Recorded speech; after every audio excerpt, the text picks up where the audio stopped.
নমস্কার বন্ধুরা, জেবি কিচেনে সবাইকে স্বাগত। আজ বানাবো গোবিন্দভোগ চাল আর চিংড়ি দিয়ে চাল কুমড়োর ঘন্ট। তাহলে আমাদের চাল কুমড়োর ঘন্ট করতে কি কি লাগছে দেখে নিই। চাল কুমড়ো লাগছে, গোবিন্দভোগ চাল আমি ধুয়ে রেখেছি, চিংড়ি ধুয়ে বেছে লবণ হলুদ লাগিয়ে রেখেছি, আর লাগবে সর্ষের তেল, হলুদ, লবণ, সানরাইজ শাহি গরম মশলা, জিরে গুঁড়ো, ধনে গুঁড়ো, লঙ্কা গুঁড়ো, আর গোটা জিরে, আর গোটা গরম মশলা, একটা এলাচ, একটা লবঙ্গ, আর 2 টুকরো দারচিনি, আর লাগছে 4টে কাঁচা লঙ্কা চেরা, আর একটা তেজপাতা। তাহলে বন্ধু শুরু করা যাক। আমরা প্রথমে কড়াই গরম করে চিংড়ি মাছটা ভেজে নেব। তেল গরম হয়ে গেছে, এবার চিংড়ি মাছটা দিয়ে দেবো।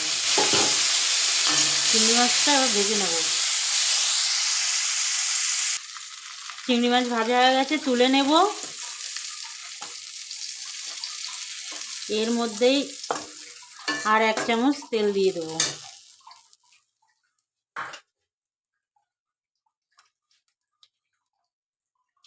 আর 1 চামচ তেল দিয়ে দিলাম। দিয়ে এবার গোটা গরম মশলা এবং গোটা জিরে আর তেজপাতা ফোড়নে দিয়ে দিলাম। ফোড়নের থেকে সুন্দর গন্ধ বেরোলে তারপরে অন্য মশলাগুলো দেব। ফোড়ন থেকে সুন্দর গন্ধ বেরিয়ে গেছে, এবার জিরে গুঁড়োটা দিয়ে দেবো। জিরে গুঁড়ো 1/2 চামচ,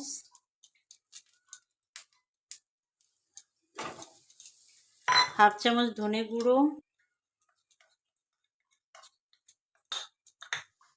আর 1/2 চামচ লঙ্কা গুঁড়ো।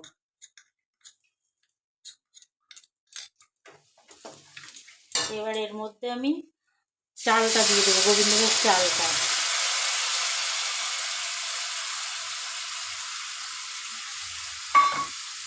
দিয়ে একটু কষিয়ে নেব। চালটা একটু ভাজা ভাজা হলে তারপরে চাল কুমড়োটা দেব। ও লঙ্কাটা মিক্স করে গেছি, কাঁচা লঙ্কাটা দিয়ে দিলাম। আর 2টো জিনিস বলতে ভুলে গেছি, 1 চামচ ঘি আর একটু চিনি লাগবে, সেটা নামানোর আগে দিয়ে নামিয়ে নেব।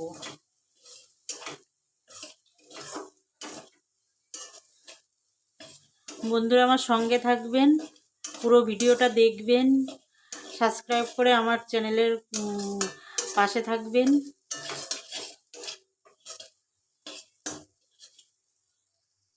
কমেন্ট করবেন, শেয়ার করবেন। 1/2 চামচ হলুদ দিয়ে দেব।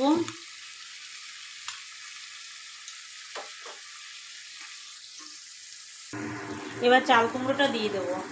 চাল কুমড়োটা দিয়ে দেবো।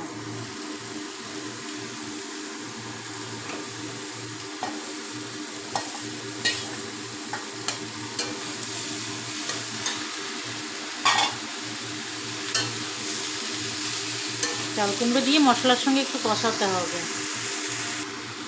এবার লবণ দিয়ে ঢাকা দিয়ে রাখবো 10 মিনিট লো ফ্লেমে। জল বেরিয়ে আসবে লবণ দিলে, ওটাতেই সিদ্ধ হয়ে যাবে, এক্সট্রা জল দেওয়া লাগবে না। সেই জন্য আঁচটা সবসময় কমিয়ে রাখতে হবে।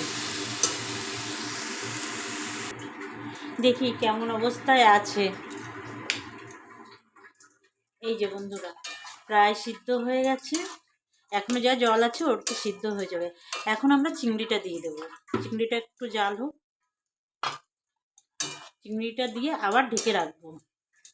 লো আছে কিন্তু, জোরে দিলে পুড়ে যাবে, যেহেতু আমরা একটু জল ব্যবহার করিনি তো তার জন্য। আপনারা হয়তো সবাই করেন এই রান্নাটা, কিন্তু আমি যেভাবে করছি এইভাবে একবার করে খাবেন, সেই অনুরোধই আমি রাখছি আপনাদের কাছে। আর শেষ পর্যন্ত ভিডিওটা দেখবেন। দেখুন বন্ধুরা, সুন্দর মাখো মাখো হয়ে গেছে। জল ব্যবহার না করেও কি সুন্দর মাখো মাখো হয়ে গেছে। এবার আমি 1 চামচ চিনি দেব।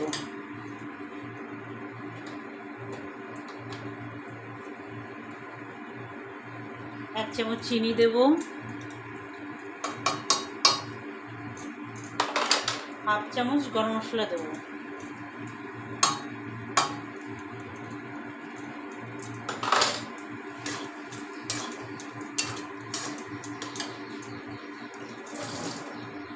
আর 1 চামচ ঘি দেব। ঘি দিয়ে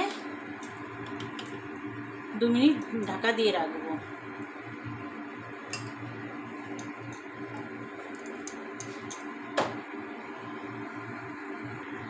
রেডি হয়ে গেছে আমাদের গোবিন্দভোগ চাল আর চিংড়ি দিয়ে চাল কুমড়োর ঘন্ট। একবার বানানোর অনুরোধ রইল বন্ধুরা। শেষ পর্যন্ত ভিডিওটা দেখার জন্য ধন্যবাদ। আর আমার চ্যানেল সাবস্ক্রাইব করে পাশে থাকবেন। এবার নামিয়ে নিই। এই যে বন্ধুরা, তৈরি হয়ে গেছে আমাদের দারুণ স্বাদের গোবিন্দভোগ চাল আর চিংড়ি দিয়ে চাল কুমড়োর ঘন্ট। একবার বানাবেন, ভিডিওটা পুরোটা দেখবেন, সাবস্ক্রাইব করে পাশে থাকবেন। তাহলে এই পর্যন্ত থাক। আবার দেখা হবে অন্য কোনো নতুন ভিডিওয়। টাটা।